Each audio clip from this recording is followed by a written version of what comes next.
All right, so today we are taking a deep dive into J. Cole's Born Sinner. Oh, this is going to be good. It really is. This album, well, it's more than just an album, right? It's a moment. Absolutely, a cultural touchstone. I mean, 2013, hip-hop was at this crossroads.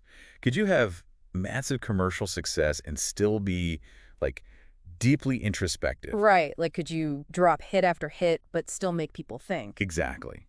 And Cole, along with Kendrick, they really proved it could be done. Born Sinner is a masterclass in that balancing act. No doubt. And he doesn't waste any time, right from that first track, Villuminati, when he comes in with, it's way darker this time. Ooh, yeah. It's like a mission statement. He's not shying away from anything. The weight of his ambition, the expectations. And then he brings in that choir. Like, who uses a live choir in hip-hop? Genius, right. Right. It adds this whole other dimension to the album, this almost operatic Greek tragedy vibe. Underscores those themes of struggle, faith. You get those classic hip-hop beats, but then boom, these soaring vocals. And he plays with that duality throughout the album, that confidence and doubt.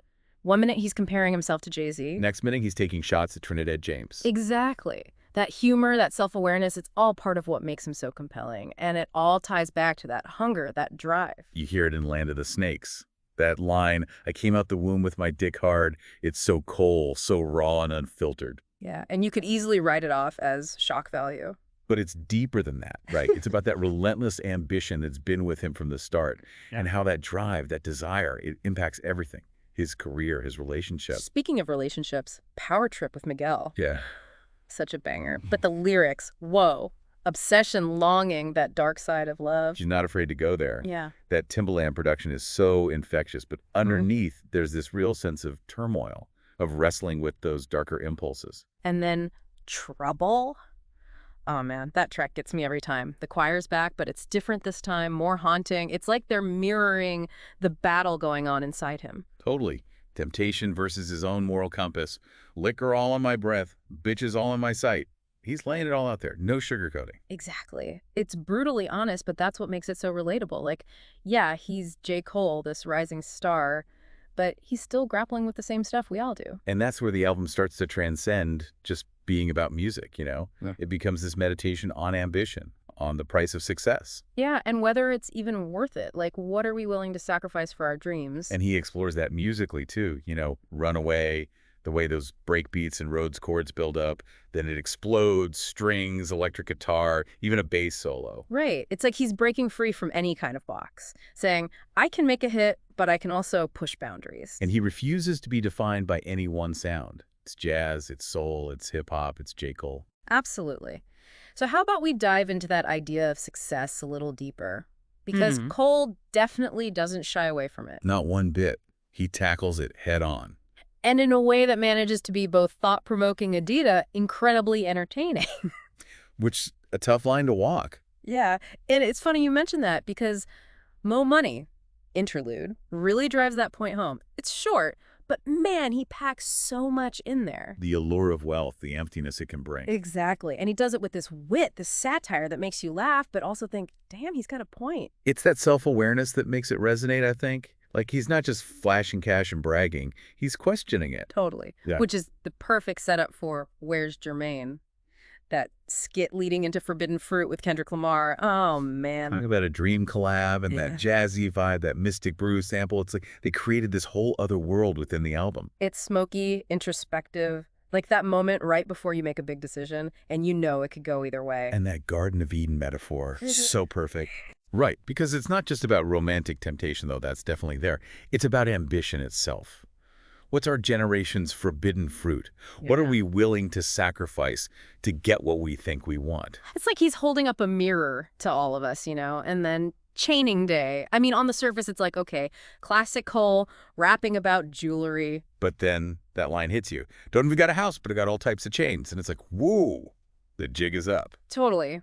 He's calling himself out, and by extension, all of us, chasing those shiny objects, but at what cost? And that vulnerability, that willingness to say, hey, I'm caught up in this too.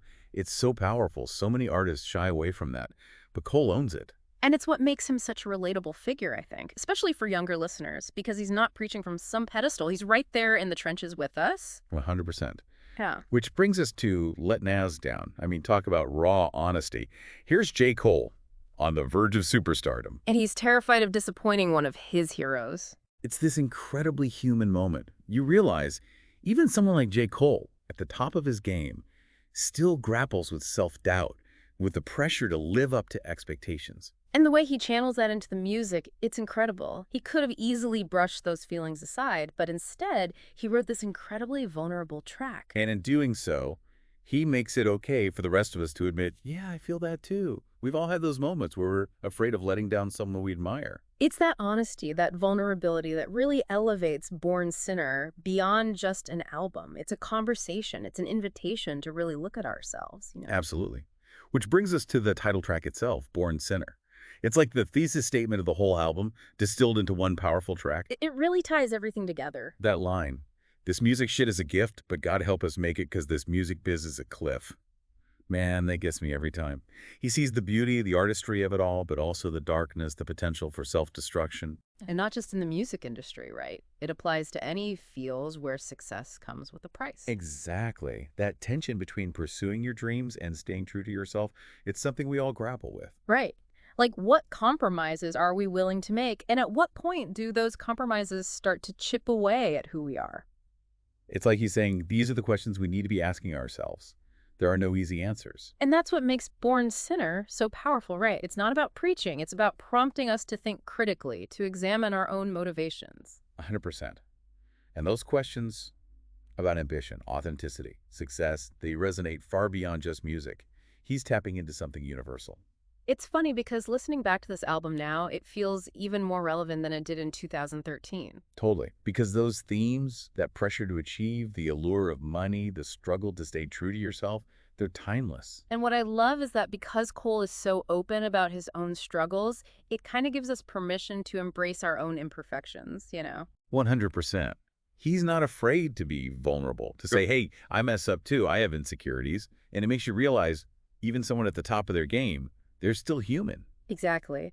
And musically, he's not afraid to experiment, to kind of break free from what people expect from a hip-hop album. Oh, absolutely. You hear those classic beats, but then he brings in these soulful elements, the jazz influence, Yeah. even gospel with that choir. And it's not just about creating a mood. It's like each sonic choice adds another layer to the story he's telling. Exactly. It elevates the whole album. It makes it more than just a collection of songs. It's an experience.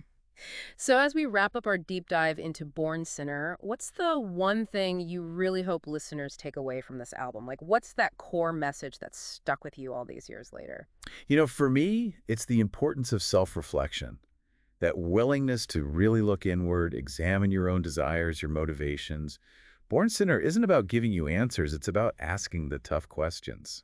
And encouraging us to find our own answers, right? Like, what does success even mean anyway? It's not one size fits all. Exactly. Yeah. And sometimes it means being brave enough to question even your heroes, like Cole does with Let Nas Down. Right, because blind faith gets you nowhere. You have to be willing to think for yourself, even if it's uncomfortable. Absolutely. And I think Born Sinner proves that hip-hop, art in general, can be both entertaining and make you think. It can make you want to dance and have those real, raw conversations about life. Exactly. And Born Sinner does both brilliantly. So look, if you haven't experienced Born Sinner yet, what are you waiting for? Go give it a listen. It's a journey. And for those who know the album, I encourage you to revisit it. Put on those headphones, really listen to the lyrics, the music, the way Cole weaves it all together. You might be surprised by what you discover. And as you listen, think about this. What's your forbidden fruit? What are you chasing and at what cost? Are you staying true to yourself in the process? Those are questions worth asking. Until next time, keep exploring, keep questioning, keep diving deep.